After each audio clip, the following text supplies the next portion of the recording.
Open up the June 23rd, 2022 meeting of the Finance Committee with a call to order. And I will call the roll. Why don't we go around the room here, starting with myself. We'll just do clockwise. Parasha Patel. Brian Taylor. Here. Don Kupka. Here. Lindsay Liss here. Lois Wassoff here. And then on the phone, I see Chris. Chris Reynolds here. Dee. Dee Ortner here. Amrith. Amrith here. And I can't see who's in the middle. That's Carrie. That's Yep. Carrie and Well, And let's see. Suresh is there. Eric. And Is that Aaron. Suresh? Yeah, Suresh is here. Yep. That's me. Okay, and Eric? Eric Dahlberg, present. Did I miss anybody? I don't think so. All right, why don't we get started? So we have a couple new members, so I thought maybe we just take a minute for all of us to introduce ourselves to each other. I'll kick off, nothing fancy, but Parasha Patel. I am chair of the Subcommittee on Guidelines this year, but I'm chairing the meeting for our chair, Peggy Briggs, who couldn't be there. I've been on FinCom for 4 years, I think, probably my second term. Ryan?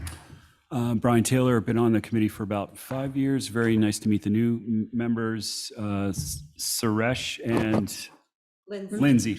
So very nice to meet you both. Eric? I'm Don Kupka. Oh, Scott. It's my second term, but I started mid-cycle because I was filling in on a vacancy. I am still filling in a vacancy. I'm Lindsay Liss. I've lived in Concord for about 7. Can you use the mics? Oh, sure. Oh, sorry. Here, and you can use that one. Yep. Thank you. Okay. Sure. I've lived in Concord for about 7 years, and I have 2 daughters in the public schools at Willard, a now 4th grader and 2nd grader. And I'm excited to get involved in giving back to the town that's given us so much already. I'm Lois Wassoff. This is my 3rd year on the committee, the last year of my first term, we'll see. I'm the clerk of the committee.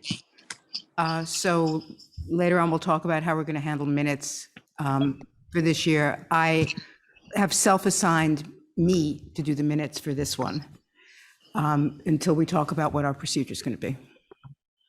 Thank you. Chris?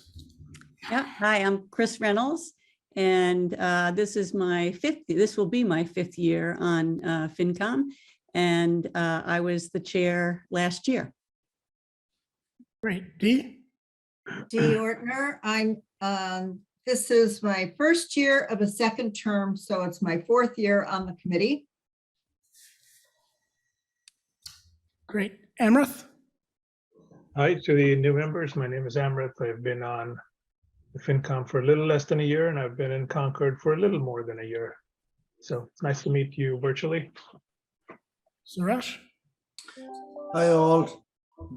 I'm the new rookie probably and good to see you all and meet you all. I've lived in Concord 27 years now, and I run my own consulting business for construction management, and that's one reason I got involved with the Concord Middle School Building Committee, so I can hit the ground running here. So glad to be here and glad to meet you all.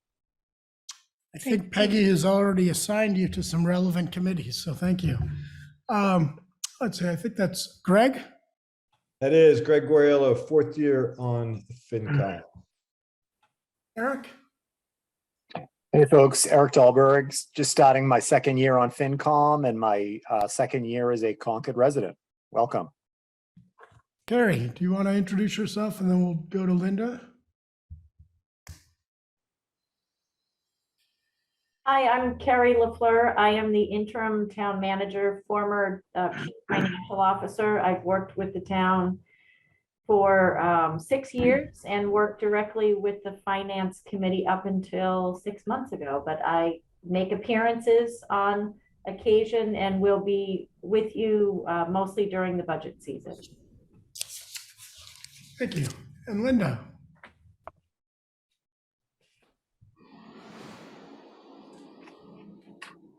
Linda as in Linda Escobedo?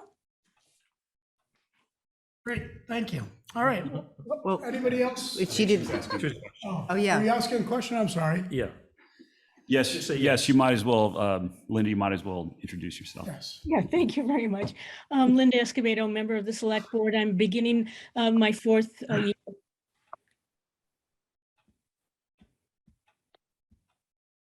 Great, thank you. All right, so why don't we get started? We're on to item number 2, Finance Committee memberships and vacancies.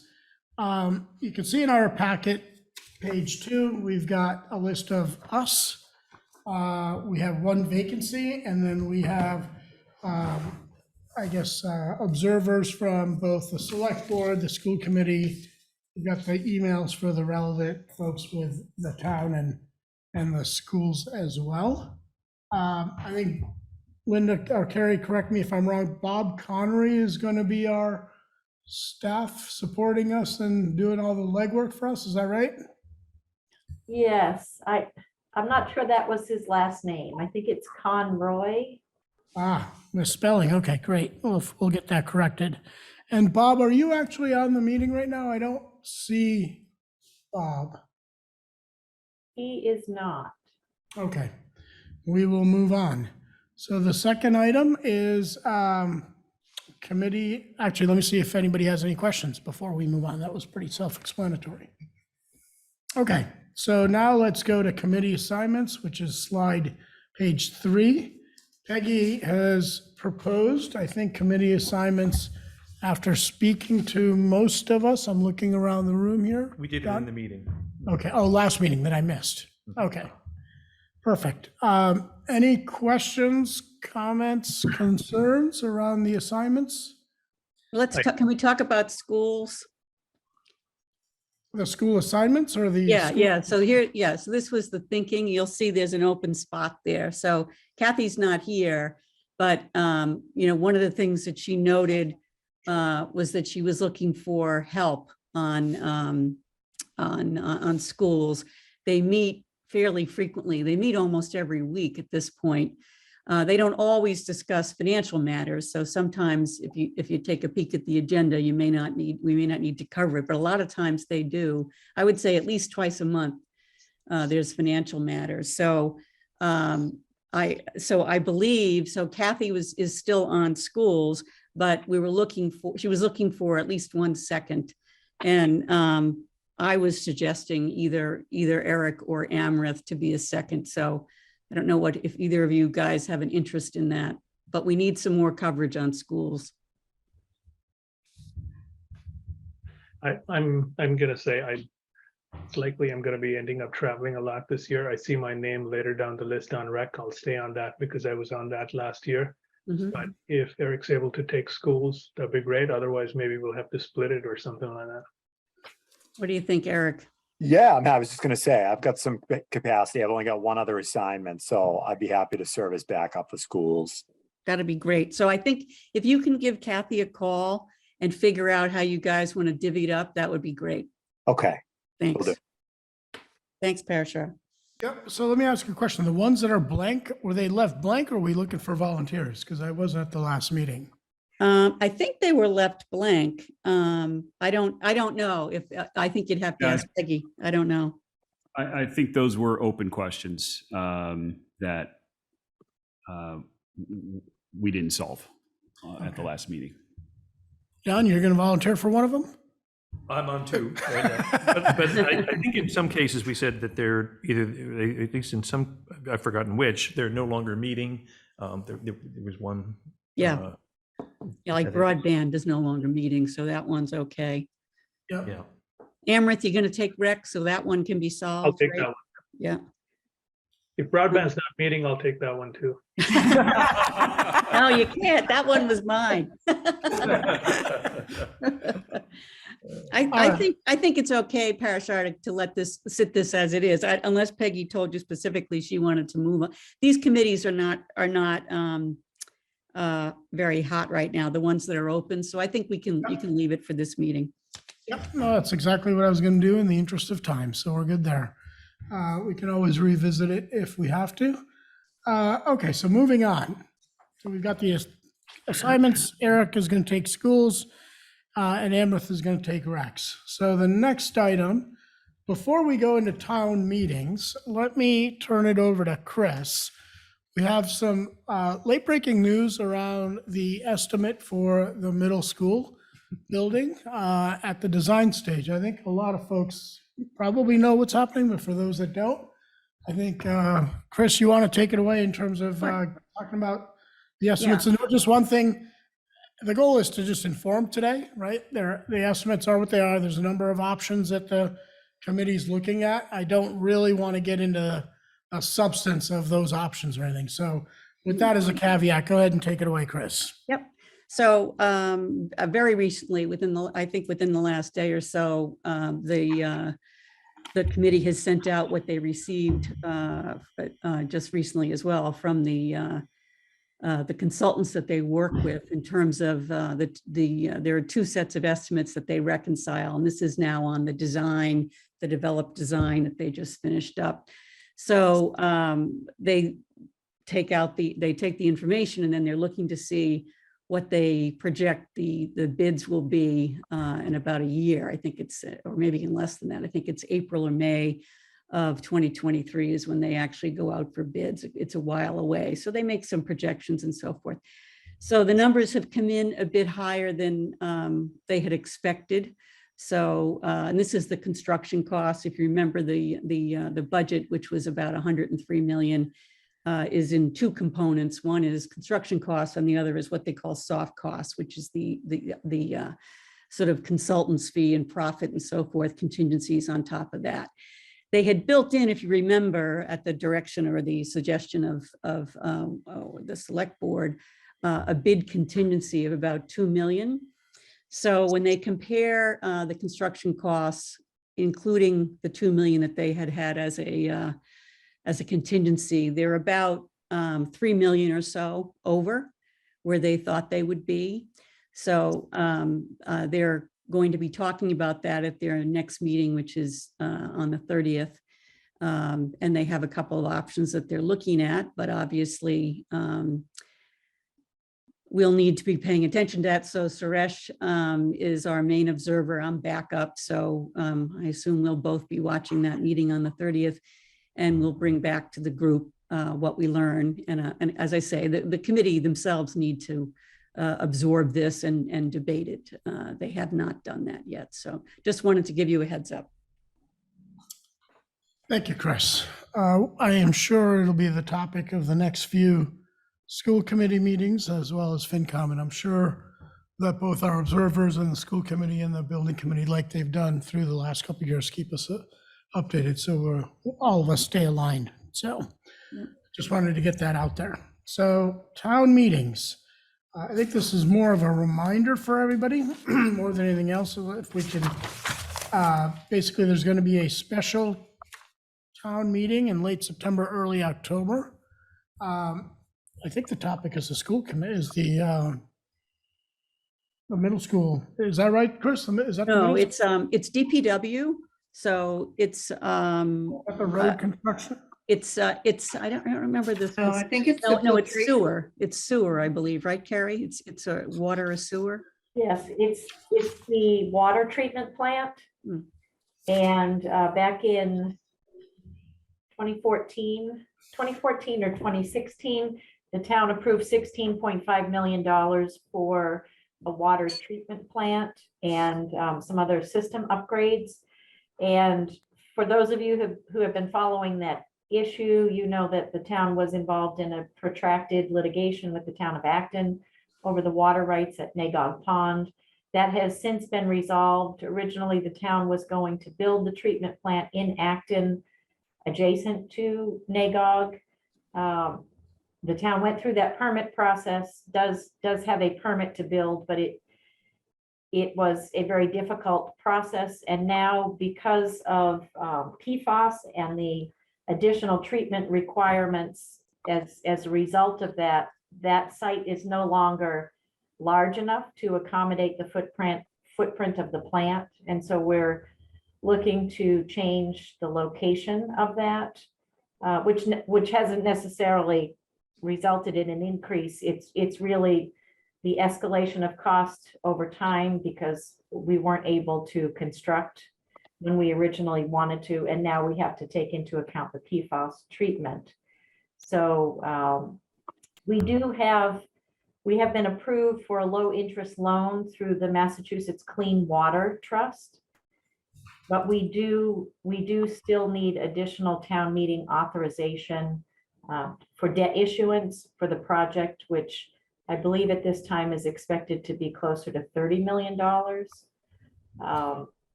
But the cost of the project has been built into the water rate, so we don't expect to see water rates skyrocket as a result, but we do need the additional authorization. And the reason for the timing is the commitment.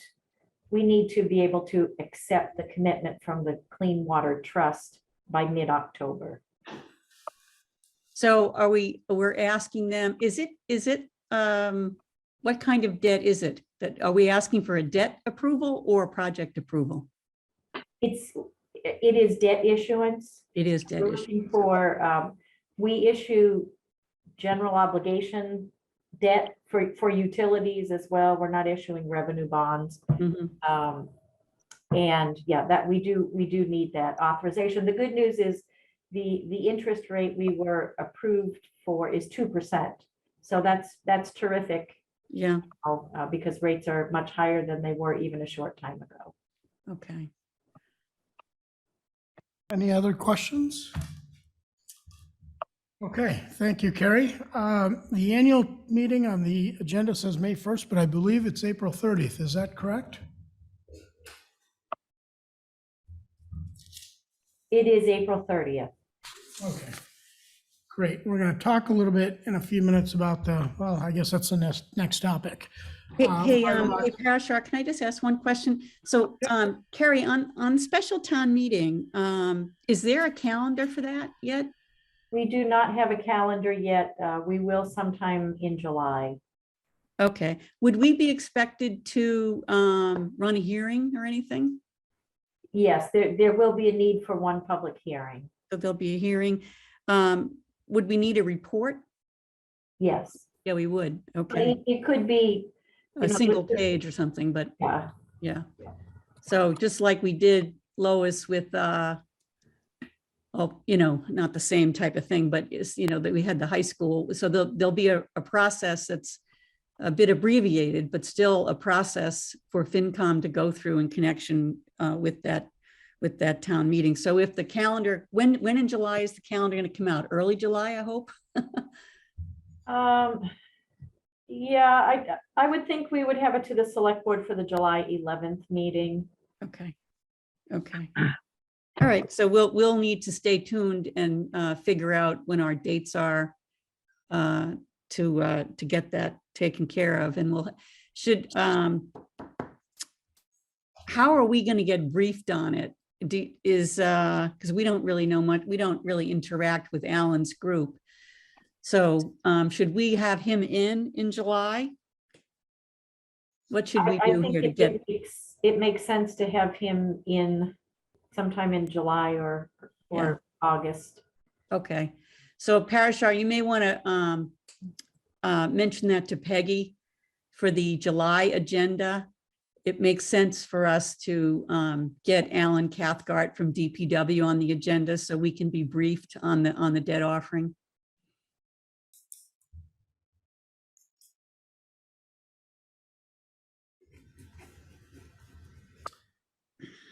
Okay. Sorry Thank about you, that. Chris, for bringing that up. Sure. It's helpful to have Roger, people before know you, what they're before you doing. move on, Yeah. before Christine brought up that you asked for a clarification on one of the dates, and the date was which one? So the annual town meeting is actually on April 30th. It's not on May 1st. The agenda says May 1st, but it's actually April 30th. Oh, I see. Okay. All right. On Thank you. April That's so far right. Okay. No problem. Yep, it's on the calendar. It's correct on page 5 of the packet. Okay. Thank you. Yep. Okay, speaking of page 5 of the packet, let's talk a little bit about, let's just review the calendar at a high level. I think Peggy is looking for suggestions on meeting topics and format. I think for those of you that are new, Chris, I think last year started a good practice where there were, I think, was it 2 or 3 areas, Chris, that you wanted to probe a little bit deeper on, and a number of us went off and probed and came back to the committee. One of them, I think, was talking about debt and sort of the processes around issuance of debt in Concord. I think we had a couple others, Chris. And We I talked think Peggy about wants to continue affordable that. housing. Yeah, we did affordable housing. We did a couple of Right. things, right? Yeah. Yep. So let's go to page 5 of page 4, the draft meeting schedule. I will emphasize draft.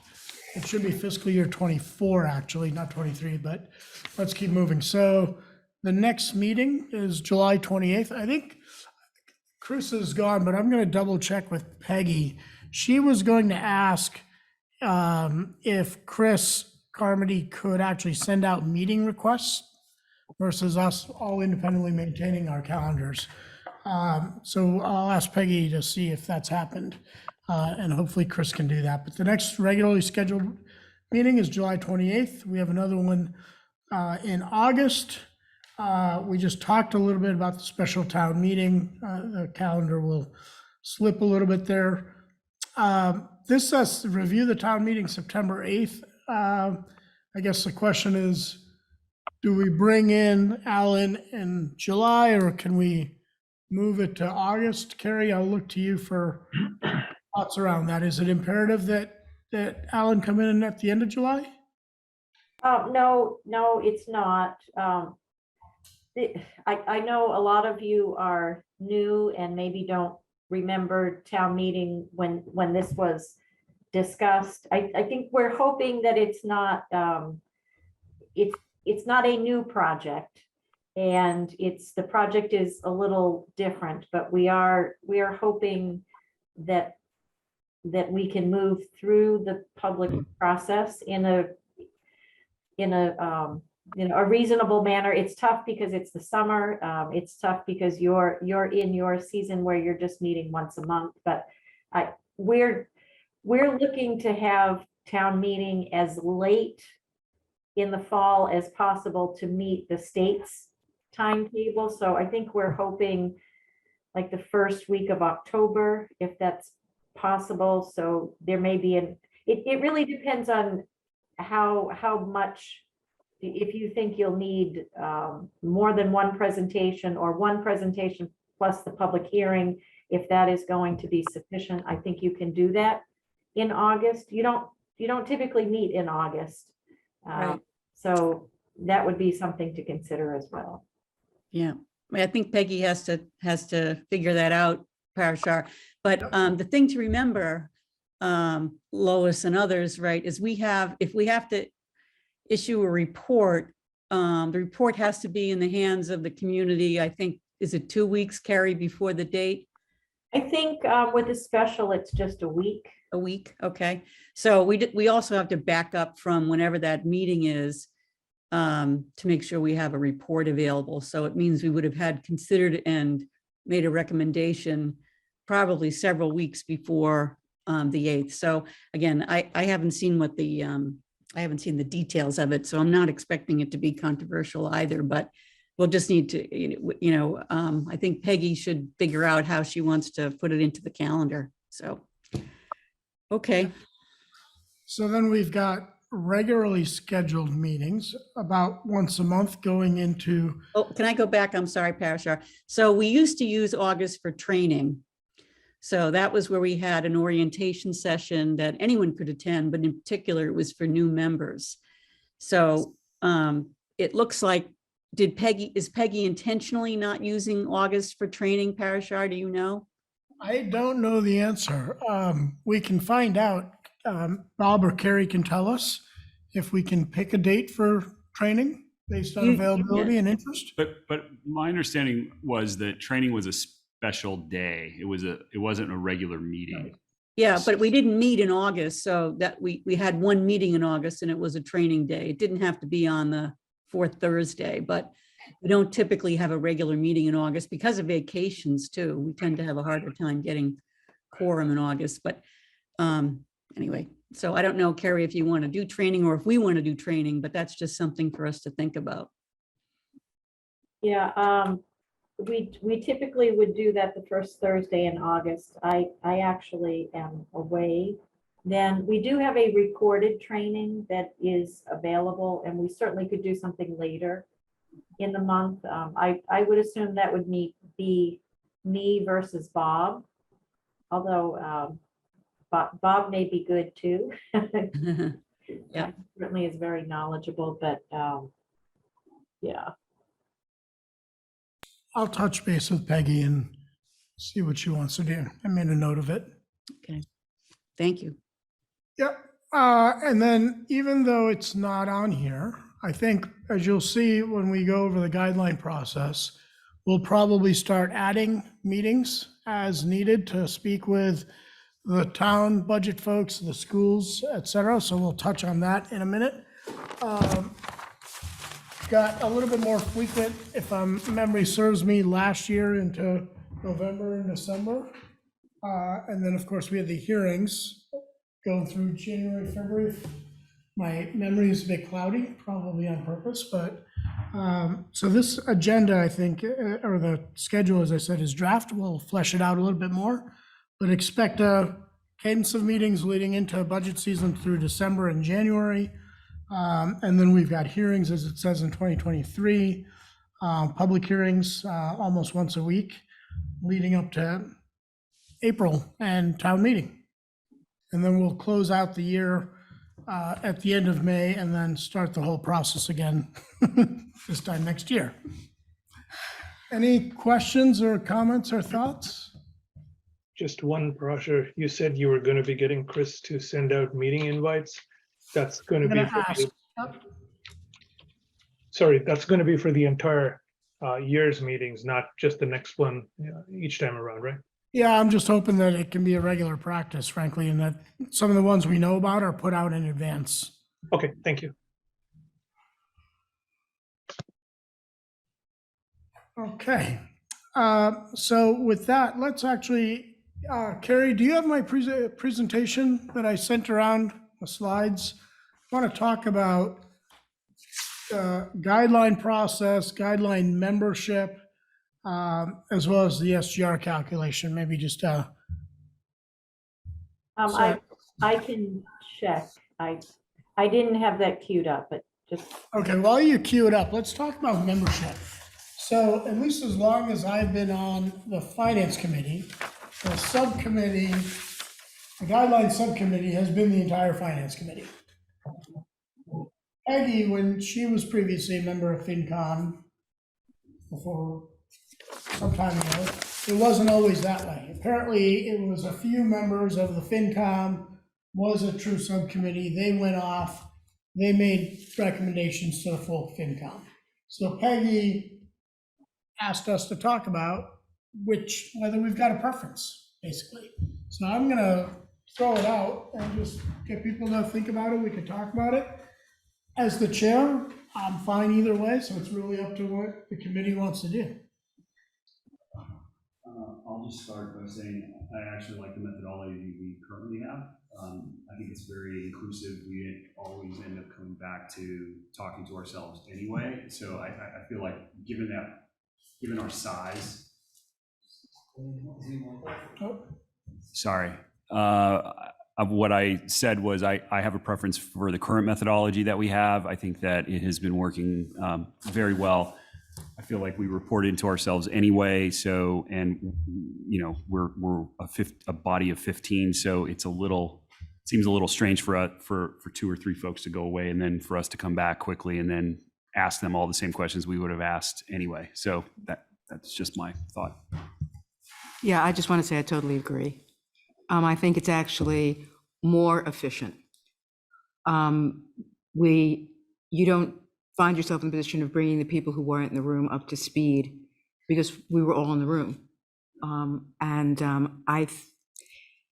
I think it works very well. The additional time we all spend in the guidelines committee meetings, I think, is made up for at the FinCom end because our FinCom meetings afterward can be more efficient because we've all been fully briefed. So I would my feeling is we should stick with the procedure we have. Anyone else? Oh, sorry, anybody else? I agree. Well, I agree, but, and this may be a conversation for another time. Do we need a separate subcommittee if we're all going to be meeting to develop and discuss the guidelines anyway? Do we need to have this separate subcommittee? I don't know the answer. Carrie, do you know, or Chris? I mean, we could certainly look No. at the. Yeah, I don't think you need to. I think it's probably a hangover from when it was a subcommittee, Parashar. So, it's formally there. It's up to us, I think, how we structure it. So if we wanted to keep it as essentially a committee of the whole, I don't think you have to have, a separate subcommittee. You can simply say it's part of FinCom. It's also a way to kind of structure the calendar. We knew that when there were guideline meetings, because we had those committees set up so it had its own agenda as opposed to being just a regular FinCom meeting. But I think you can go either way. Chris, was it also to, give a different chairperson the ability to do that? Yes, Greg, good point. It is a way to provide a leadership opportunity for other members of the committee. Yep. If one doesn't want the leadership opportunity this year. Nice try. You're so what are you saying? good. You're so good. You're doing it twice, Parashar. Just putting it out there, maybe Peggy can take that on as well. All in favor? My 2 cents. Oh, go ahead. I'm not sure. Yeah, I think we should double check what our options are. And I realize I'm sounding uncharacteristically conservative about all this, but I actually think it works to have a separate person chairing the guidelines committee. Otherwise, the guidelines are, I am told, a very time-consuming process. They certainly are just watching. I'm sure they are chairing as well. And it's a heavy lift to have all of that concentrated in this single chair who's doing all the other stuff. So I think it lets us multitask in a more efficient way. And the guidelines process is really an important process. It's an important responsibility that we have. Yeah, I agree 100% with that. You need, however you structure it, you need 2 separate leads. There's just too much work on guidelines, and then the rest of the chair work. Suresh, you had your hand up? Yeah, my only suggestion was to the subcommittees usually is helpful because try to get a full committee and a quorum and come up with the results. Sometimes can be a little too daunting. Sometimes with so many members there. That's my experience being in another committee, with other projects and committees. Yeah.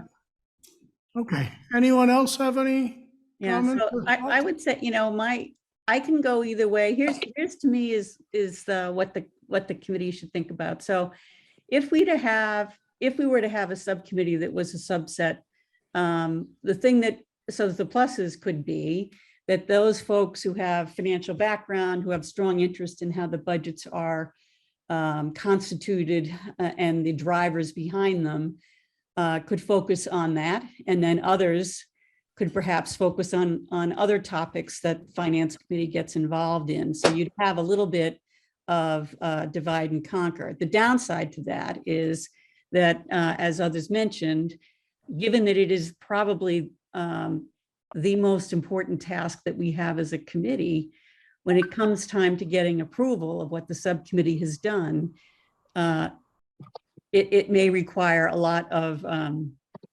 rediscussion of items that have been debated for quite a while in the subcommittee. So I think that's the pro and the con. So there are people who aren't particularly interested in some of the things that get talked about when we do the guidelines, but since it is such a critical component of what we do, at some point, everybody's got to get engaged in it. It becomes difficult for you to progress within the committee if you don't understand the guidelines process. Yes, but I think I heard general thought that it's probably better to have one big committee of the whole than not. So here's what I'm going to do. I'll just check the processes to see if there's anything written. But I don't think there is, frankly, but I'll go back to Peggy, talk a little bit about this, and then we can come back and, folks, so Suresh, to answer your question, we never had a problem last year, or actually in the 3 or 4 years I've been on the committee, of getting a quorum for the guideline subcommittee, because we rolled right into the FinCom meeting, frankly. And so I don't know that that's a larger concern. I think to the point that folks may not have an interest in the mundane, as chair of the subcommittee process, I will try my darndest to keep us out of the mundane. And if I don't, you can either kick me under the table or you can just sort of zone off for a little while. But Okay, I can only walk down the street and kick you, so don't worry about that. this is true. No, thank you. Thank you for the explanation. I think, the explanation is much better, so now I understand. Yeah, I agreed. Just to follow up on Chris's point, I'm wondering if we envision any other significant projects on the agenda, in which case it does make sense to divide and conquer. And if maybe Linda, do you know if the select board has any special projects in mind for us? So before Linda answers, last year, those special projects, we did divide and conquer on those. You did? Yes, so there was I think, small group went off and talked about the debt. Some folks went off and talked about affordable housing, did some research and came back. So on those, it would be small groups of folks. Yeah, so the things that I would say could be in that category, Don, with, one we just talked about, right? So we're going to have some more discussion on the middle school. So I think that will be something that will take our attention. We also have ARPA. So I think there'll be some more discussion on ARPA this year. I think we came out of last year, Parashar, with some desire to, I guess, continue our discussions around CPS cost growth. So those are three that come to mind that I think will take some, time of the committee, whether they're specific subcommittees or not. But I can see us spending some time on those. Thank you. Yep, and we'll come back to the conversation on other topics. Roger, you know what? Let's just do it right now. So Chris, you listed off three: the middle school ARPA and potentially CPS cost growth. Curious if others, as they think a little bit about the town, where we're headed in the next year, 2 years, might have some other topics. We can then come back and regroup next meeting, frankly, and figure out which ones we're interested in. Don, Well, I wonder if we shouldn't have an agenda item for long-range capital planning for the town. So you'll see in the calendar, we've got some public hearings related to that process. Are you thinking about a small group that goes off and focuses on the capital projects? So is that kind of Yes, what you're thinking about? and that forecast things that perhaps are further ahead. I see. 5 years out. Sort of. Okay. Hey, Pressure, I have one more for you.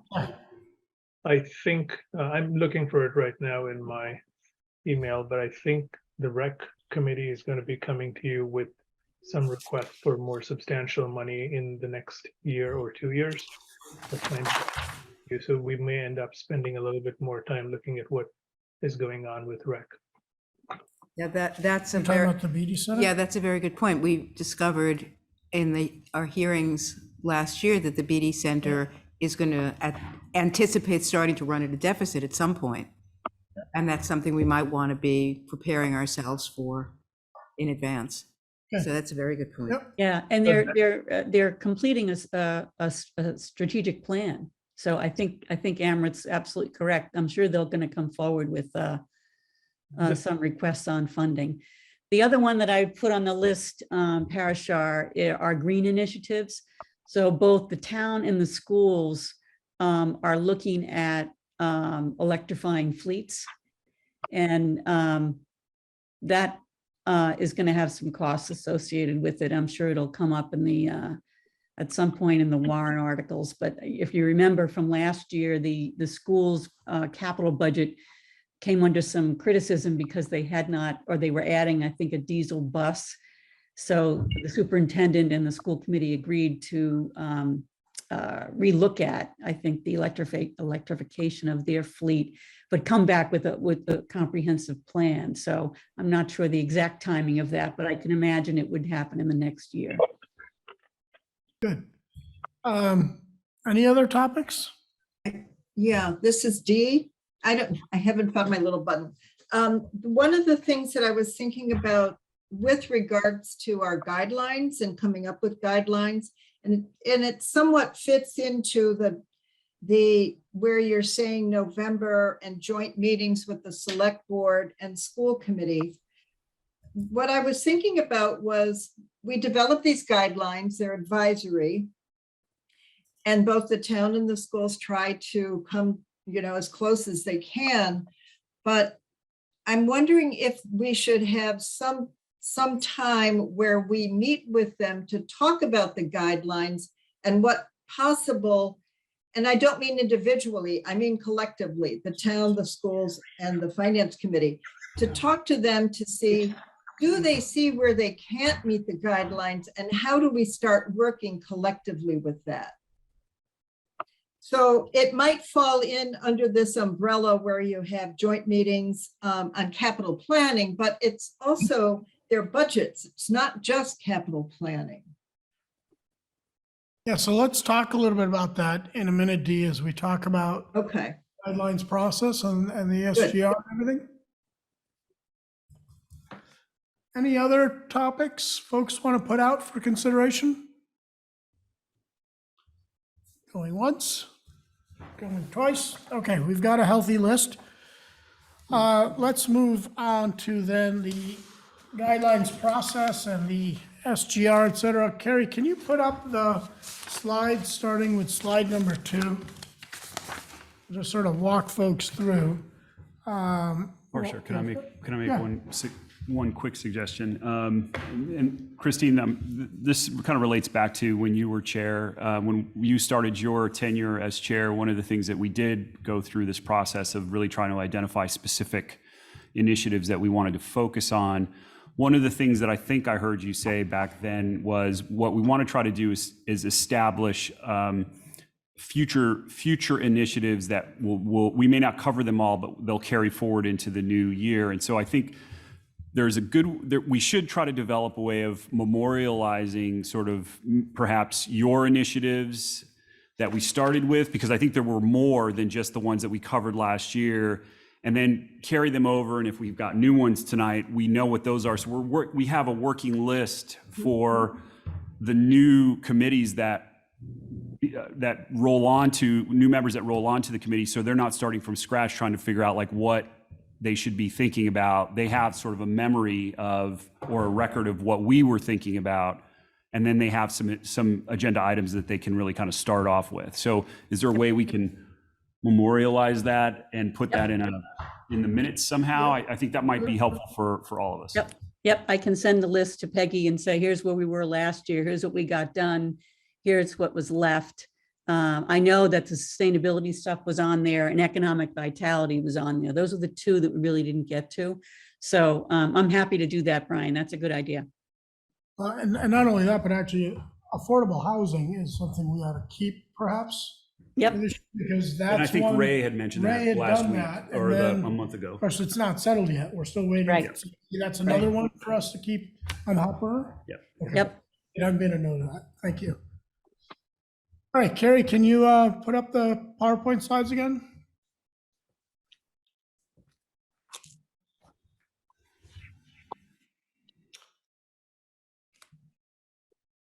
All right, let's start. So can you go to page 2, slide 2? All right, so we'll talk a little bit about schedule.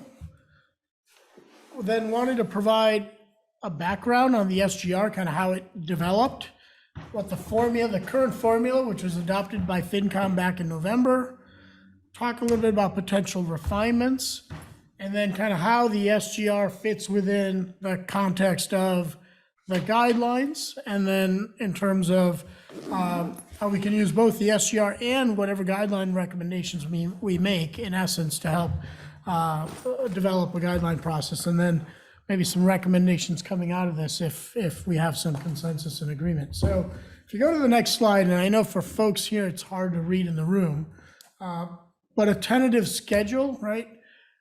End of July is when we typically calculate the SGR, and we send out an information packet to the schools in the town. I attach copies for those of you guys that are new of what that typically looks like. Doesn't have to look exactly like that, but gives you a flavor for the type of information that we're looking for. And then really August, September, we're meeting with the towns and the schools to go over what we're asking for, to hear their initial thoughts is what's going on.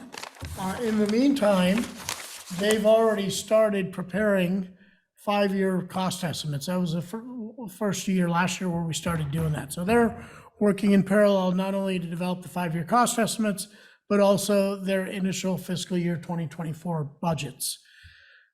In October, based again around these conversations, what they're thinking about, we provide some initial guidelines of what we think the budget ought to come in with, continue the conversations in November, December, at which point we set the final guideline. And again, through this whole process, the town and the schools are preparing their final requests, which I think based on last year's schedule, late December, early January, will go to the school committee and we'll go to the select board first. And then we'll have an opportunity to weigh in as well. And then, of course, as we talked about earlier, January through March, April, public hearings start. Budgets could be changing during that process as well. And then a final budget hopefully gets approved at annual town meeting in April. So that broadly is the process that we work with. The number of meetings, how often we meet, I think will depend largely on how the budget numbers are coming in, how the requests are coming in, or the revenue numbers, as well as the budget numbers. So I say budget here, but we're also looking at the revenue, and Carrie does a pretty good job of updating us on how the revenue estimates are looking for the upcoming fiscal year as well. So hopefully that gives folks a sense of the broad calendar. Let me pause here and see if there's any questions or if any members of the committee would like to add detail or clarifications. Okay, let's go to the next slide. So the SGR, Sustainable Growth Rate, was developed back in 2016-17.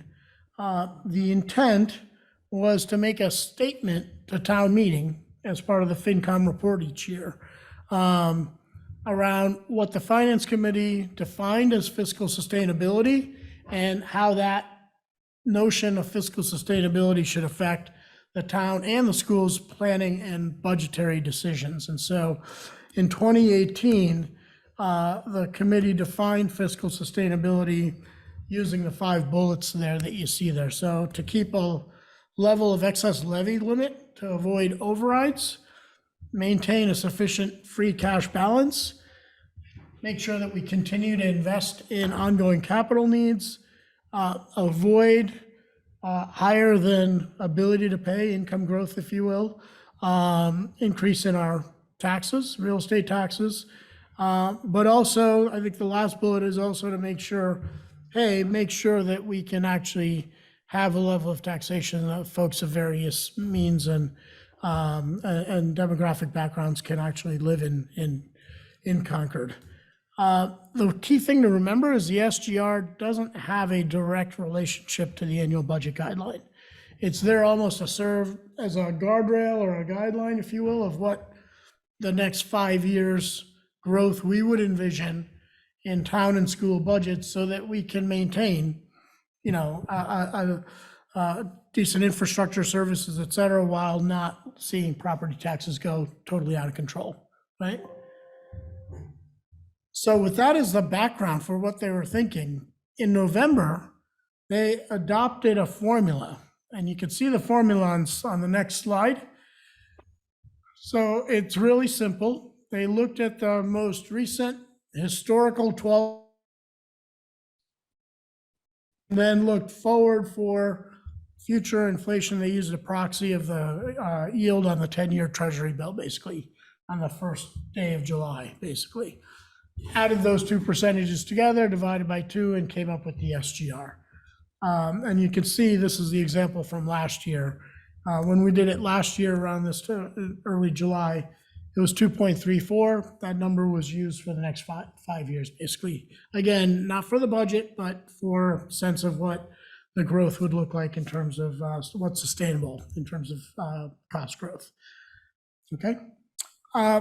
So with that said, so when I first came on to FinCom, and I didn't, for the new members, I'm not an economist, but I've got on the job sort of experience around macroeconomics, costs and spending and budgets, et cetera. And one of the things that struck me as odd about this formula is if you're trying to look forward 5 years in terms of what you think might be a reasonable rate of growth for costs, one of the biggest elements is you're looking at the past 12 months of inflation, which, like all the financial prospects will tell you, past performance is no indication of future performance. So it seemed a little strange that you'd use a past historical inflation rate as a somewhat of an input into a proxy for future inflation. And there's a couple of, if you go to slide 6, a couple other things that just, I think are challenging with this. The yield of the 10-year T-bills is a proxy for inflation according to the markets, but there are actual projections made by nonpartisan government entities. Why not use those actual projections of inflation, for example? And then the other interesting thing is by just having a flat rate for the next 5 years, you don't really get a sense of if there are short-term variations in inflation. It's really not accounted for. And so those are some of the challenges, concerns I had with the current methodology. And so one of the things I'm hoping we can do today is maybe to go back and talk about the SGR, right? What should the SGR reflect? It's now 4 to 5 years old. Maybe we should think a little, I'd like to talk a little bit about what do we think should it reflect? Should it reflect our desired growth for town and school spending? Should it reflect some ability of taxpayers to pay? Are there other objectives? Should it be a mix? So with that, maybe just throw it out for discussion before we talk a little bit about whether we want to use a different method. There's a number of different public projections we can use, for example, if we want to move to a different measure. But what we use as a measure, in my perspective, depends on what we want the SGR to be. So with that, I'll throw it open. Question, discussion, debate. So Prasher, one of the things which we talked about some months ago relative to SGR was this notion of using it as a 5-year forward-looking number, which seemed good at the time when you and I talked about this, and it probably seemed even better in November 2018. But given how quickly things have changed, I think the number we compute today may be dramatically different from the number in, say, 6 weeks. Do you think it's reasonable to use this number and project out 5 years? Or if we want to project out 5 years, do we need a different mechanism for doing it? So when you say this number, are you talking about the current methodology, or are you talking about using projections? Using the current methodology, not the one which you had on the slide, but the current methodology which we have. Because I think what is considered sustainable today may or may not be sustainable either in one or the other direction in 5 years' time. The formula that is currently used, that we have today, I think doesn't work for the reasons I outlined, as well as what you said. I mean, I think the situation in today will show you why it perhaps is not the right approach, because you've got a situation when we look backwards, we're probably going to see a 7 or 8% increase in CPI. And then the yield, I hadn't checked, but it's probably 3 or 4% on the 10 years. I don't know what it is. But right now, you're up at 5.5% if you look at an average right now. Yeah, so you're talking about a 6% SGR, which I think if you look at all the projections by CBO, OMB, and others, inflation is not going to be 6% 3 years from now, or even 2 years from now. And so that's why So, I think these times, I think, demonstrate why the method we're using probably needs to be fixed or addressed. But before we go to what measures, I do think it might be helpful to talk about what do we want the SGR to be, right? Because right now, the way it was structured was all around cost of the schools and the towns. And if that's what we want, that's great. But there are other things that we may or may not want to factor in, such as ability to pay, for example, and other things. So, Amrith, does that answer your question? yes, it does, but maybe another thing from your experience in this area, it would be useful for at least me to understand what you think this formula represents, or what, if it doesn't represent a reasonable indication of what we want a sustainable growth rate to be, what will that arithmetic actually produce, and what does it in fact represent? Well, I guess I'll take so the current formula, I think, was intended, based on slide 4, to give some sense of what inflation growth or cost growth should be. Okay. I don't think it does that accurately because this historical look back. So if that's all we want, we could substitute other measures, and that's great. It doesn't, frankly, account, in my opinion, for ability to pay. I mean, if Concord residents' incomes, I make this up, are growing at 10% a year, and we want all the fancy services and buildings and everything else, we may be willing and have the ability to pay more, and the SGR currently doesn't reflect that. So I think first it's probably important for us to decide what we want substantively for it to determine, and then we can go back and see what the numbers say. I don't think what the numbers say should drive what we want it to be. Understood. Amrith? Yeah. Sorry, Parisher. Before the SGR, Yep. what did the Finance Committee use to inform the guidelines process? I mean, how did this come about? And I wasn't on the committee then. I wasn't paying attention. So neither was I. So is there context here in terms of how this was originally envisioned, and how extreme is it for this committee, or how much of a departure from the history would it be for this committee to say, no, we're going to start thinking about the guideline number in the context of a completely different measure? Because it's confusing because we're using the same 3 letters, but we're talking about potentially developing a measure that actually, reflects something completely different. Yeah, no, so I wasn't here. Maybe Chris can shed light. When I put this together last year, Yeah. I actually went back and read the minutes around that time, right? And my sense is folks were worried about the debt for future capital, because I think the high school debt had just been paid off.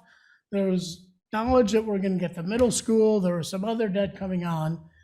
And so folks were worried about, hey, we need to be careful about what we do with costs, because at some point, taxes are going to go up so quickly that folks are going to be priced out of Concord, right? So the reasoning was that this was a tool to help control the level of taxation increase. And what I hear you saying is that you're suggesting we might use a different tool called the same thing to inform ourselves about other factors, not just how much people are paying in taxes, but what their expectations are in terms of service levels and general needs. Yeah. So personally, I think we should definitely talk about affordability and inflation. Like what would a reasonable person expect to be the cost growth, given what economists are saying about what future cost growth is for employees, goods and services, et cetera, right? So that ought to maybe serve as some guide as to what we would expect the future of 3 to 5 year budgets to look like, and what that, if that occurred, what would be the impact on our taxes. As a analyst, I sit back and say, well, that's one measure. But given where we are in Concord and given our history with school spending and other areas, we seem to, as a town, and this is not a knock on the town, it's an observation, that we seem to be willing to spend above and beyond that for things that we want. So if we think that we do, if you agree and the committee agrees, then should we consider adding in some other elements? It's an open question. Does that help? Yeah, We that can call it does. an SGR, we can call it whatever we want. But I think the fundamental question is, what do we, do we want some sort of guardrail? I think I do. I think most of the committee does. And the question then is, what should that guardrail be about?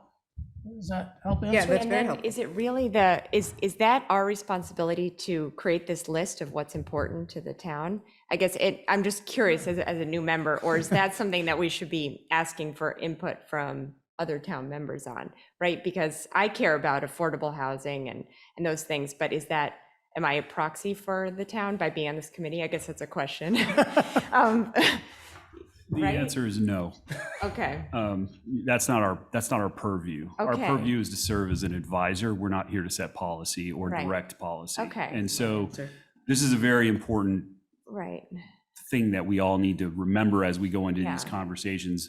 This SGR, and the way that I view it, is it's a data point that helps inform how we should be thinking about Yeah. what our ability to spend is and our ability to pay is on behalf of the town. So when we go to the guidelines, once we get to the guideline, this is an information data point that helps us understand like what the issues actually are. Okay. In line with these loftier goals that we have about sustainability for the town and other things. So that's the way I. Yeah, that's actually, Okay, so it's kind of a list of things we should be thinking about as we define the SGR, but it's not necessarily going to inform any policy. When you right. say- When you say the Right. list, you're talking about on. I'm sorry, I'm talking Those about bullets? slide 4 and those bullets from Those are June ones- 2018. Yeah, so definition. those were ones I actually think that's not a bad Right, definition. but I'm not they could all suggesting be we weighted change that. differently by, Yeah. yeah. I mean, I think those are good goals. But the extent to which you weight one over the other will affect how you define the SGR. Well, not so Potentially. much could be. I mean, yeah, but I mean, at the end of the day, it's all about, Wow. as Brian said, some notion of, hey, if we're to maintain reasonable tax levels, Yeah. we would expect the growth to be around this range, right? Okay, okay. I think we have two questions here. I think that it's great that we have this tool, like this idea, and at its best, perhaps, it could be used by the decision makers, the citizens at town meeting and the members of the select board to say, yeah, we really want this. Can we afford it? And they look to us. Can we afford to do this? And we say, well, this is where we are with everything that we've already approved. This is where we are in our future spending. And if we incorporate these 14 new measures, this is where we'll be relative to our sustainable growth rate. And then people can make a more informed voting decision because there are unlimited, needs, wants and wishes. And always at town meeting, it's kind of a question. Well, can we afford that? How do we answer that question? I think this is Helps us. yes, Yeah. is the tool that we can use to get there. So then it becomes, okay, well, then how do we craft that? And is it a question then of what is the town's sort of sustainable claim on the income of property owners in town, the residents and commercial property owners, because that's really our revenue streams, any other revenue streams as well.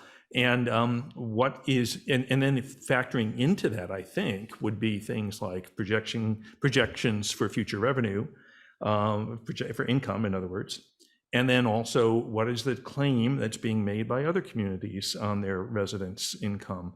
All of those things factor into it so that we don't end up with a tax rate that's way out of sync with other communities. But not to say we can or can't do something. Right. But to say, if we do, this is where that leaves us relative to others would be useful information. The sustainable, but this formula feels really wrong to me, and I'm not sure how to begin, but I'm glad that you brought up what that formula is, because if we look today at the CPI, and then we add that, I'm not sure why, but they added a 10-year bond, currently a 3% bond to the inflation rate, you're certainly in an unsustainable growth level, I would think, of expenses. Yeah, so it's two things. So to be clear, last year we didn't do it, and I'm not envisioning this year. Looking at revenue and share of revenue going to property taxes and comparing it to other towns, because that's a full-time job.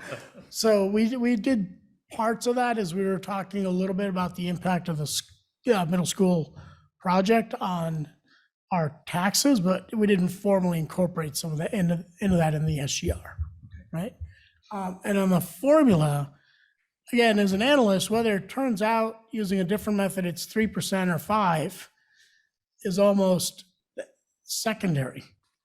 I come at it from conceptually, you shouldn't be looking historically to project in the future, no matter what the number is, even if it comes out at 2% right now.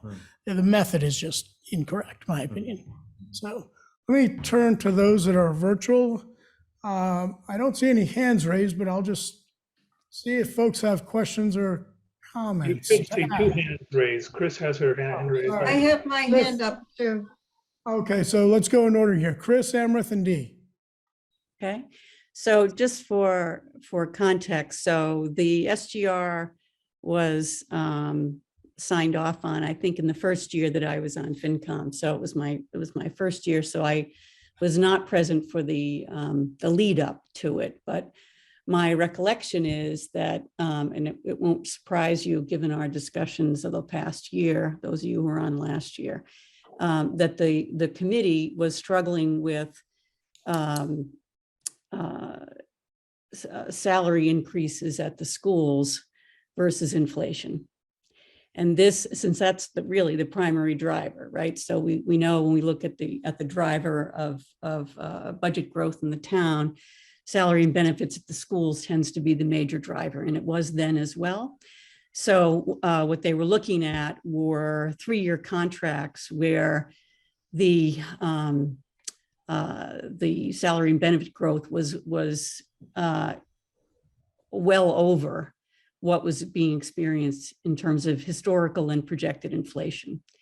So that's why I think it ended up the way it was, because that was what they were focused on. And they were looking to draw attention to that from the town to say, hey, if we continue to let costs go above what inflation is, that's going to have an impact on taxpayers because your wages are not likely to be rising at that level. So perhaps your discretionary income is not rising at that level either. So I think that was really why they got to that. It is a rather simplistic calculation, but that was also part of, I think, their thinking. If this is something you want to explain to the town, I think they were trying to come up with something that would give them a gauge, but would be easy to calculate and could be explained. And I think that was the basis for it. It's what they were looking at the time, and they had been looking at that, I think, for several years. Thank you for the context, Chris. And I agree, simple is better. You'll see on the next slide, I did an example for last year. We'll get to that in a minute. I want to get Amrith and Dee a chance to talk as well, but we can make it as simple as we want as well. So Amrith and then Dee. So question for you about what was said. I don't know who is sitting to your left, but we're advising the select board, we're advising town meeting on matters relating to finance.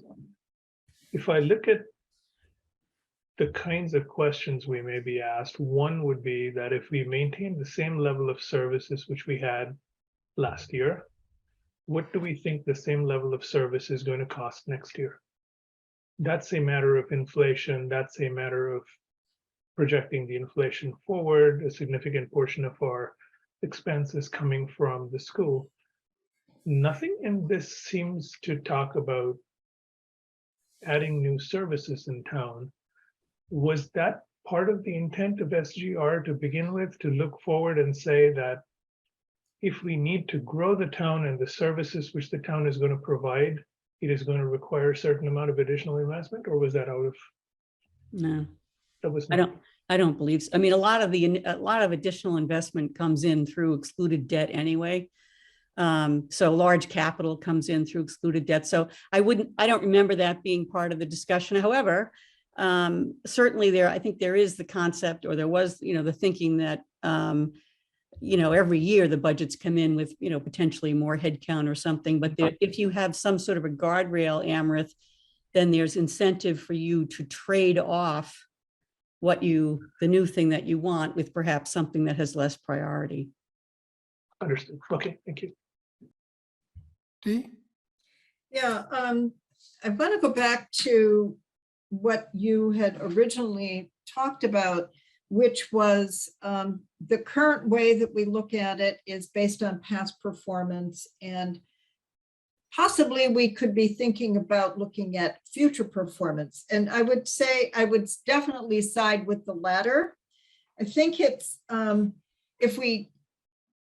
constructing something where we're looking 5 years out anyway, we should be forward looking. So I would advocate that we look at reliable indicators that are forward looking rather than based on past performance. And in the current environment we're in, who knows what those are going to be anyway, but I just think that why are we looking back at things to see how we're going to project forward? I don't think it's necessarily reliable, and especially in this current environment. And the other comment I wanted to make is ultimately what we are doing is coming up with whatever numbers we come up with is because it is to give an indication of what the taxpayer is going to be paying. So to Lindsay's question earlier, or comment earlier, I think that basically what we're doing is we're giving guidance on how the town wants to have its taxes look. Yep. Anyone else? Otherwise, I'll continue to move the discussion along, because Dee, that was a good segue into slide 7. And I do want to come back because we never got around to what is it we want ESGR to be, but I'll come back to that in a minute. All right, so slide 7 was something I put together last year. And the intent here was, A, it's more forward-looking than what we are currently using, because it's looking at projections from a reputable source, in this case, the Congressional Budget Office at the federal level. They do this every 6 months. They macroeconomic models, they update, blah, blah, blah. It was also a proxy on ability to pay, right? And then basically also try to reflect year-to-year variation that CBO is projecting, both short-term inflation and medium-term inflation. We don't have to use a proxy like this if, for example, we decide at the end of the day, you know what, the ability to pay is not something we want to put into the SGR, and let's just stick to inflation cost. We can create a measure. It's easily done. We did it last year. It says, hey, take a look at CPI for goods and services, and take a look at CBO's projection for employer costs, how they're going to change over the next 5 years. Weight it and use that, for example. So it's relatively easy to construct a simple, easy to explain metric that we can then rely on, say, this is what a respectable authority projects for the next 5 years. Here's what the numbers look like, right? So this is just an examples, but I do want to go back and maybe if folks don't have strong opinions today, ask folks to think about, if we go back to slide 6 for a minute, do we want it simply to be some notion of desired cost growth, right, for spending? Do we want to account for the ability to pay? Do we have any other objectives? Maybe think about it and we come back at the next meeting. We make a decision. I can, or actually better yet, I'll talk to Peggy. Think about it, send your input to me, and that way I can come prepared at the next meeting. If there's a consensus, I can come prepared with, hey, this is the consensus, and have the calculations ready, if that makes sense. But Don, you were going to say something. Yeah, I was going to say that it seems that ability to pay is what this is really intended to be a proxy for, rather than what the inflation rate may be. Because if you're using inflation, implicit in that is the belief that incomes will keep up with the costs. And my income didn't go up with gasoline this year. I don't know about anyone else. So but we would essentially be baking in the increase in the price of gasoline and calling that your income has just grown as a result. So to me, that's a pretty imprecise tool. I know there are CPI inflators and some benefits, but that's not the typical salary. So I think we should perhaps be looking, I would argue that we should be looking at ability to pay. Okay. And Anybody else have strong opinions? yeah, I agree with that. Otherwise, if all we're doing is reporting on expected inflation, why are we reinventing the wheel? Right. You know, that we don't need a separate formula that we use. There's publicly available government distributed data on inflation rates. Obviously, the underlying intention was for this tool to do something a little bit different, for this tool to reflect some specific considerations. And I think ability to pay is something that belongs in there. So Belongs in there, or should be the only thing? Because the ability to pay is different than cost drivers for goods and services that the town and the schools provide. that's a very, Should it be that's a a good point. mix? Yeah, that's a good point. That's what I'm asking, right? So Pressure, can I pick up on just that point and say, do we need to only have one metric? Oops, sorry, Dee, I know you had your hand up ahead of me, but let me just finish this just thought. Do we need to have only one metric, or should we really have two metrics and tell town that if we continue with the same level of services which we have, and we continue to maintain them and we grow them at a reasonable level, then this is what your growth rate is going to be. However, we believe that the projected growth in your ability to pay, or the projected change in your ability to pay, is going to be this other number. When those lines start to cross, then we know there's a problem ahead. Would we serve the town better if we gave them both the supply and the demand, in other words? Could be. Writing this down. Dee, you were going to say something? I'm going to have to rely on Ray for this, but you know, Liz Rusk is working for the planning, with the planning department on coming up with numbers, and Ray, and it has to do with affordability. But what else, Ray, are you there? And do you know what she's working on that comes out in September? So you're talking about the housing production plan? Yes, yes. And in there, I think it has a lot of population information, affordability. And I'm wondering if what we want to do might, it might be a little premature until we have other information. I mean, because that I think would be a very good document to inform us. And it might lend itself to other information, like when in your one approach on maybe slide 7, it shows that you're going to, you know, group people over 65 differently than people over 18 to 64, I guess. So you know, I'm just wondering how we want to be viewing our town, and affordability. What does that mean? And so how do we look at that? Yeah, so the information is available in the census data.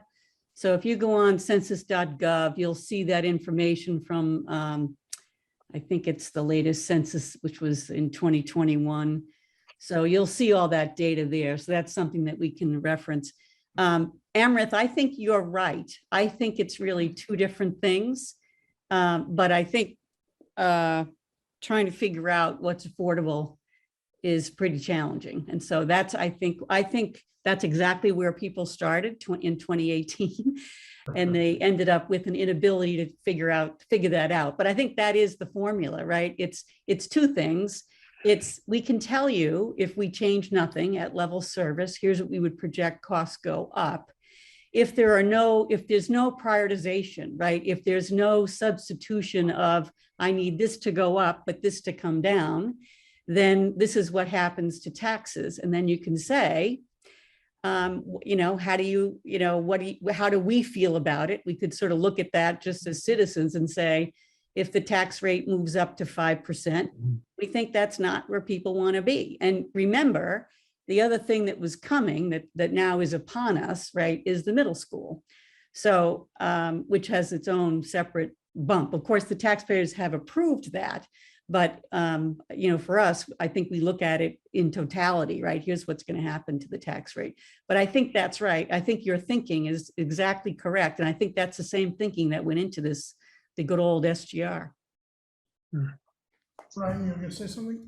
No, I was actually going to agree with Amrith. If we had two separate data points, I think it would be very clean that way. And I also want to add a little more context to, part of this, and I think I'm not quite sure who had. I think it may have been Dean, but he went in to explain really the genesis of this because he was on the committee for a bit longer. One of the things that catalyzed all of this was something called the Randall Curve. And the Randall Curve was Scott Randall, who was on the committee for a time. He created a very simple chart that really kind of showed the tax rate of the town versus the tax rate of all sort of standard inflation metrics. And it was very much a hockey stick. The tax rate for the town was up this way and everything else was kind of going this way. So it wasn't exactly 90 degrees, but you kind of got a little concerned once you looked out 5 to 10 years. And so this idea about the ability to pay was really, I think, the genesis or the reason why they were actually looking at this. It's like, can people actually afford to live in this town down the road, especially when you're talking about getting in retirement age? Like, can you actually afford to stay in your home? And if you do want to stay in the town, you sell your house, are you able to buy another home that's a downsize? Can you even afford to get into something like that? So, for all practical purposes, I think these two metrics would be helpful. All right, is that Ray? I see your hand up. Yes.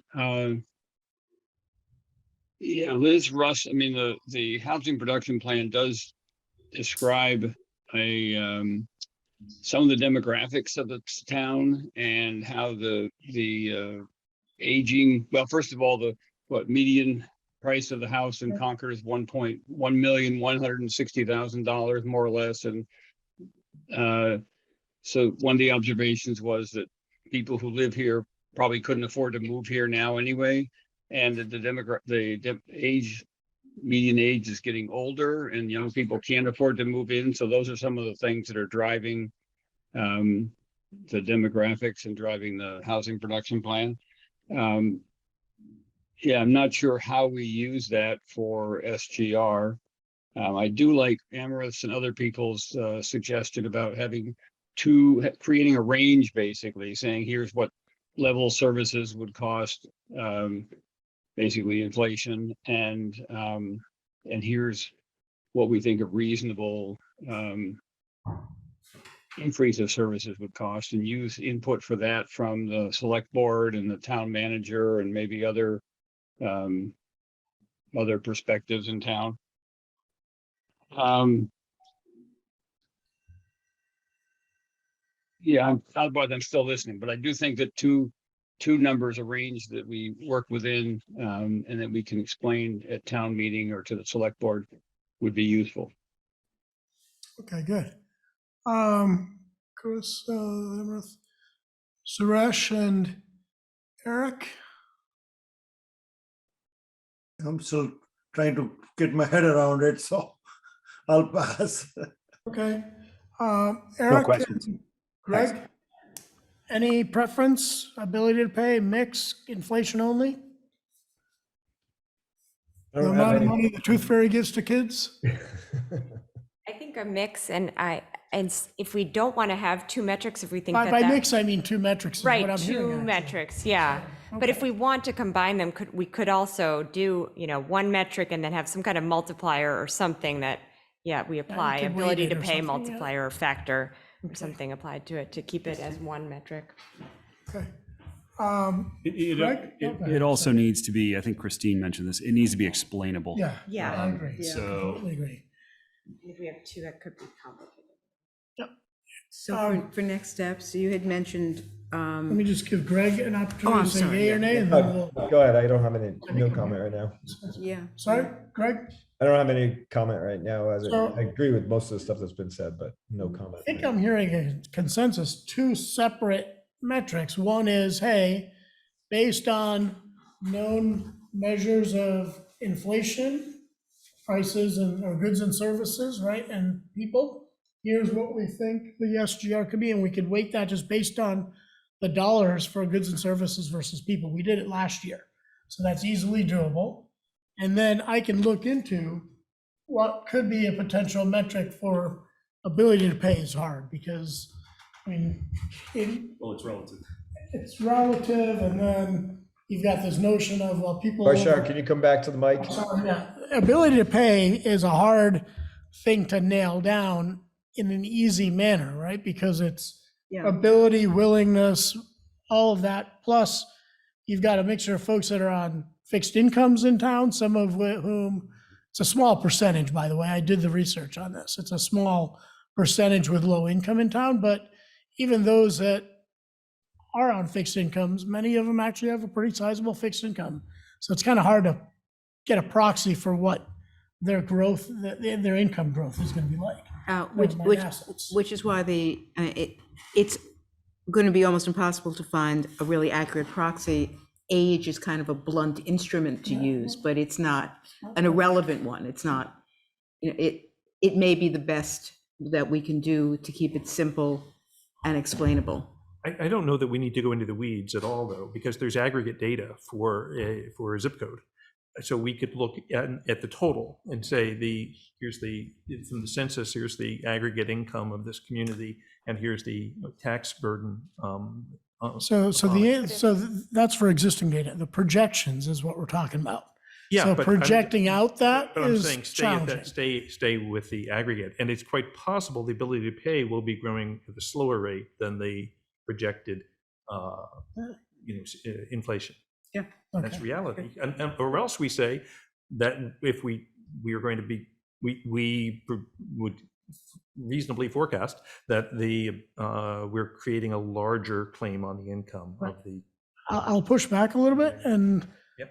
for higher income folks, income has grown faster than inflation. And I'm talking, Concord's a pretty high income town. but it comes out in the Relatively, aggregate. on right? average. It comes out in the aggregate, doesn't it? Yes. Good, and then we'll wrap it up after you two. Actually, maybe I should be last, because my question was going to be, I had noted that you were asking us for input. Do you have enough input, do you Yeah, think, I for this do. discussion? I think so. I can go back so to that- Peggy and make sure she's so- comfortable. So all we're concluding is that this will be on the agenda next time with another proposal that takes in this I'm input that gonna you've go been one getting. step further, but in a minute, go ahead. Oh, yeah, and just one last quick comment. You mentioned that the folks over 65 is actually a small portion of the population, but if we care about affordability, and maybe we haven't cared enough about affordability, and that's why that's that way, so it might be better to look at, what a typical town or a more affordable town looks like with the percentage of folks over 65 as we think about It was a this metric. percentage of low income under 65, Okay. that's what I was talking, but Right. those Same kind those of point, I guess. demographic, It's the like we data's might there. not have cared, we might not be caring about it enough. This is, this is almost an impossible task to look at affordability and project it out, right? So here's what I'm hearing is consensus. I'll try to summarize. I'll go back to Peggy, and if she agrees, we'll go forward with this. I'm hearing that it might be better to actually provide two metrics. The cost one is easy because the inflation projections are there, et cetera. The affordability one is a little bit more challenging. I can come up, there's two that I know of. Wow. One, CDO maintains in their model, two of them actually, the economic, well, they have per capita income growth. Take it for what you will, right? It's not by age, it is what it is. But you can, and it's national and all sorts of wrong things with it, but it's there. They've got an employment cost index also, but that's more from the employer side. Their cost of compensation, that's probably not right either. We could think about those two. We can provide both. That's sort of one option. The other option may be cleaner and easier to explain is a look, affordability can be in the eyes of the beholder. It's challenging, all sorts of reasons. Cost drivers are much less challenging. There's data out there. We can take the cost structure that we currently have, the mixture of goods and services and people, take a look at inflation, weight them, and here's what we think in aggregate the towns and the schools' costs ought to grow at.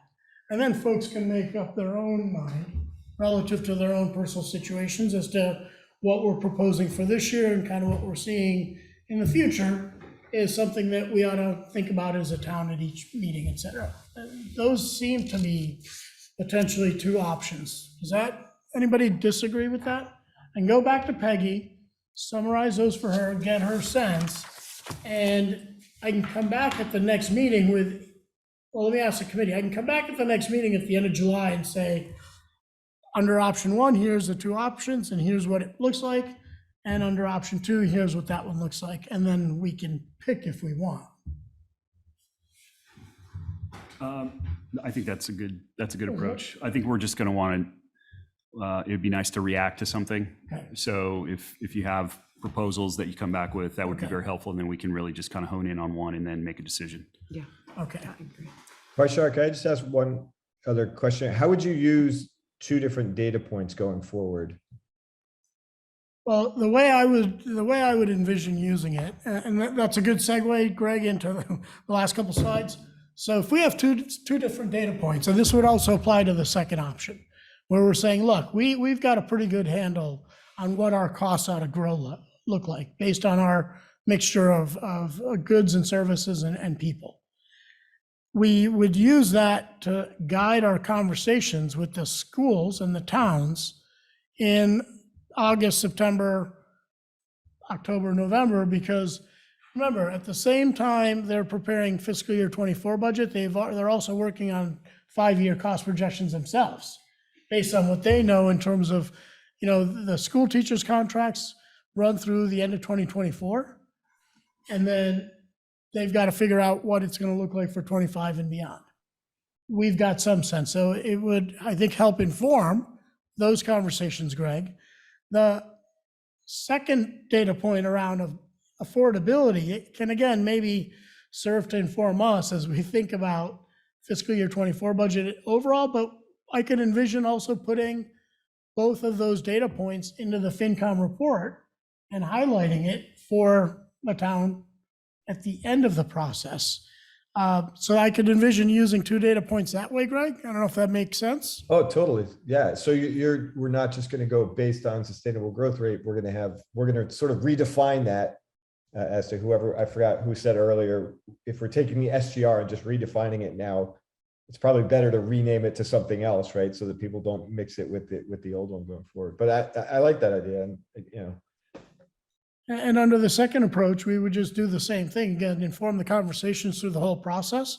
But I would also, again, put it into the annual report and talk a little bit about the impact. I don't think we did it last year, but I think it might be helpful this year if we can. Suppose this SGR rate turns out to be 7.333. It would be helpful, I think, to say, look, this is what we think the costs ought to go look like. But if they grow 1 percentage point higher based on extra demand or whatever, here's what the impact on the taxes should be. And I don't think we've done that yet, to the point of actually looking at re-envisioning the Randall Curve and updating it. So maybe that's something to think about as well. Okay? Okay, so. Ray has a question. There's a hand. Ray, thank you. Ray, you have your hand up? Just going to say, what are we going to call it? I like the idea of guardrails. Someone said earlier, guide rails. I think I always think of guardrails being on two sides of the road, even Route 2. And so I think that something we work between makes sense. I think it's people can see that this is the high end, this is the low end. We need to be in the middle. It's not quite as prescriptive, but it's some guidance from FinCom. Yep. Okay, let's wrap this up very quickly. We've talked a lot about this. So last year, slide 8 talks about the parallel process that the schools and the towns undertook. They developed their own 5-year estimate of their cost growth. We'll ask them to do the same thing this year, just update those numbers moving out 1 year. Again, it'll inform our conversations around the guidelines as well, okay?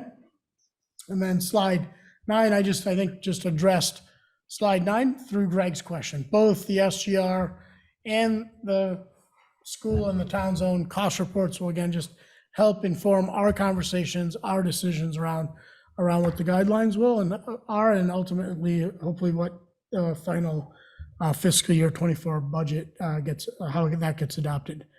And then the potential implementation steps, we just talked about that. So I'll go back to Peggy, let her know what the thinking of the committee was, one of 2 approaches, and then based on that, come back with a set of recommendations for people to react to, okay? Rasha, between now and the next meeting, if I can help with that, let me know. Okay, thank you for drafting yourself, Amrith. All right, so let's go back to the regular agenda. We are on 7, approach to minutes. I think, Lois, you already talked a little bit about that, right? You're gonna draft people? Yeah, well, I don't know, we got into a bad hole. And what happened was, historically, the minutes were prepared by a town staff member, and then they weren't. And so we lost some time, and thanks to the efforts of a lot of people, we are largely caught up. We are not completely caught up. There's still a couple of holes, but they will be filled. And we were able to go back. Many of you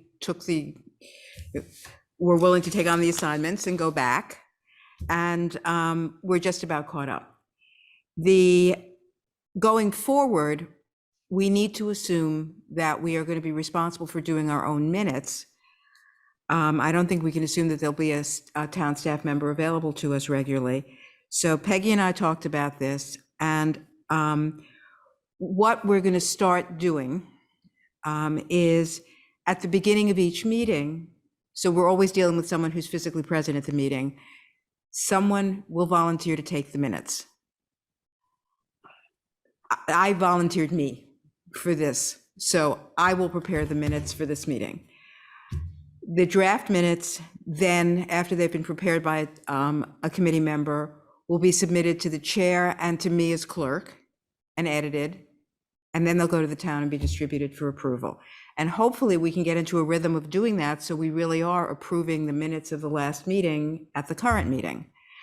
So that will be the plan. There's 15 of us. Nobody should be stuck doing more than 2 sets of minutes a year. Maybe occasionally someone else will come in for a third.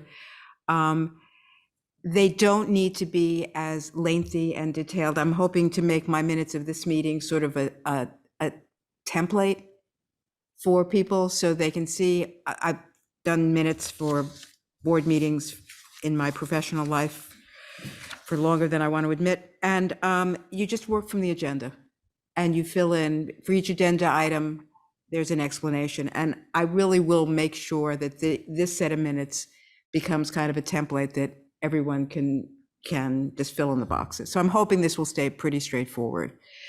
For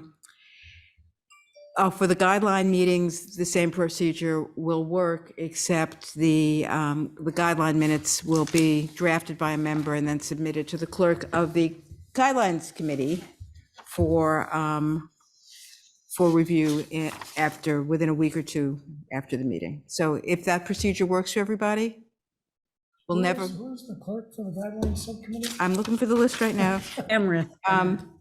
Yeah, Oh, is it it's Amrith. Okay, good. Okay. Hi, Amrith. So let's try this and see if it works, so that we never have to have the embarrassment of having citizens come up and say, I wanted to know what the FinCom was doing, and I couldn't find your minutes on the website for the last year. That really should never happen again. So does anyone have a serious objection to this proposal? Dee? Lois, I have a question, and I don't Sure. have a serious objection to it, but my question is, will all of our meetings be filmed so that we'll be able to watch them on YouTube in reconstructing minutes? I will confirm that. That is my understanding, certainly for so long as we're doing hybrid meetings. Or Carrie, can you tell us, are we going to still? Yes. Yeah, even before Zoom meetings, you were always filmed on Minuteman Media Network and recorded. Okay. And then those go up to YouTube, right? Or, yeah, they're posted. Yeah, right, okay. And they're posted fairly quickly afterward.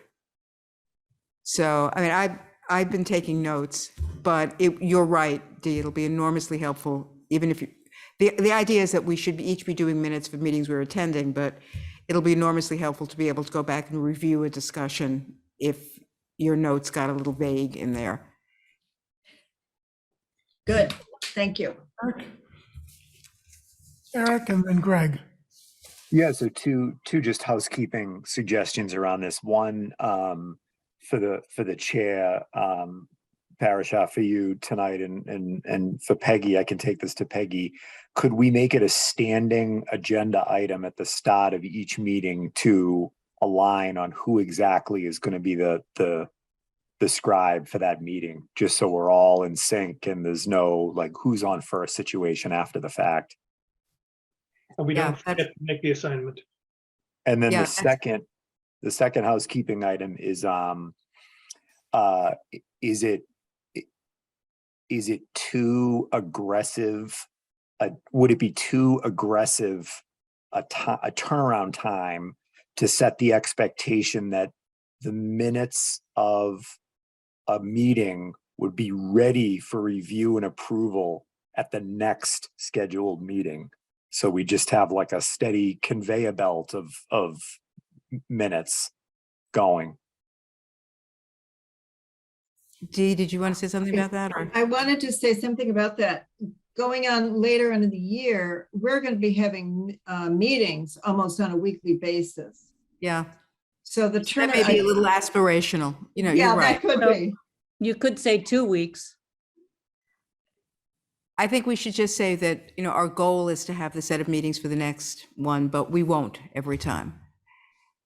But that's an excellent point. It Whoever really is. doesn't fulfill that has to buy rounds at the next FinCom get together. I think that's a good idea. Lois, I think you missed an opportunity there.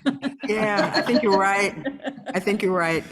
And one thing I'm going to ask also, I'm going to ask that Chris include with each packet, make sure that there is a current list of FinCom members included with each one. It really will help whoever is doing the minutes in terms of following the roll call to have that up-to-date list right in front of you. So it should just be normal practice that the current list of members goes out with the agenda. It'll make it easier. And the chair of each meeting, guidelines and full meetings, is going to have to be disciplined about doing the roll call, particularly when we're doing hybrid meetings, because that's sometimes been a problem as we've reconstructed the minutes. You don't necessarily know who was there and who wasn't. And so we really need to be very disciplined about that. That's part of our obligation. So but those are good housekeeping matters that I'll follow up on. Greg. Whoever just enabled live transcripting on the the session, good idea. You're welcome. I was just going to convey a hello from the former person that used to do the minutes. I ran into her today, actually. So she just wanted to say hello to the committee. Tell her we miss her. Yeah, Anita Hill, for those that do remember her. Need a tickle. Tickle, thank you, thank you, thank you. Anita Teckley, Rita yeah. Hill is somebody Hill is the else. recreation. Tell her to come back, she can Uh, sneak in, right? I tried it a little bit. Or ask her. Yeah, My offer to buy ice cream didn't work very well. Oh, darn. to Greg's point, I did request the transcript be turned on. Zoom does a pretty good job of that.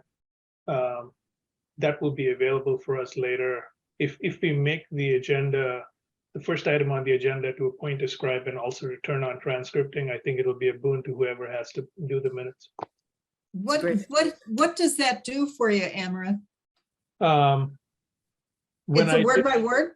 Yeah, it is literally a word by word transcription. It is not great. For example, it got my name as Amara, but that's fine. But in some cases, when I was trying to write the minutes and I was trying to understand what was being said, it wasn't really clear on the audio. Sometimes the transcript does a better job than watching it on video later. D, click on live transcript on the bottom bar and you'll see it. Okay, thanks.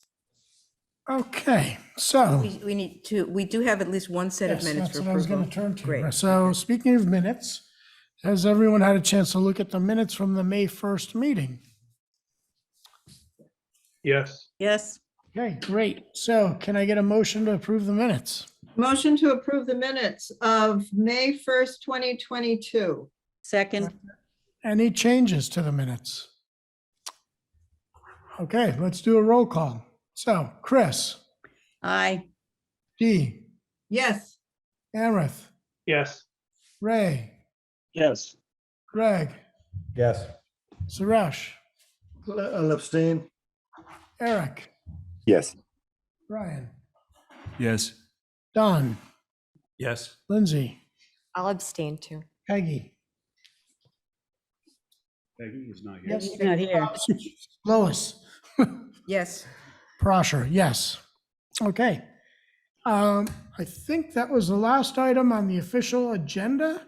Any other business before I hear a motion for adjournment? Do you want to take public comment? Oh, yeah, thank you. I forgot about that. Do we have any members of the public that would like to weigh in on our meaty topics?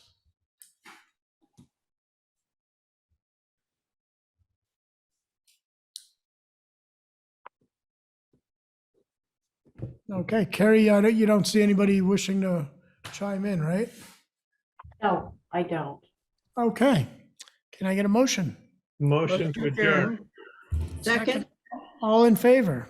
Do we have to do a roll call for this? Yes. Technically, yes. Because you're hybrid, yeah. All right, Chris.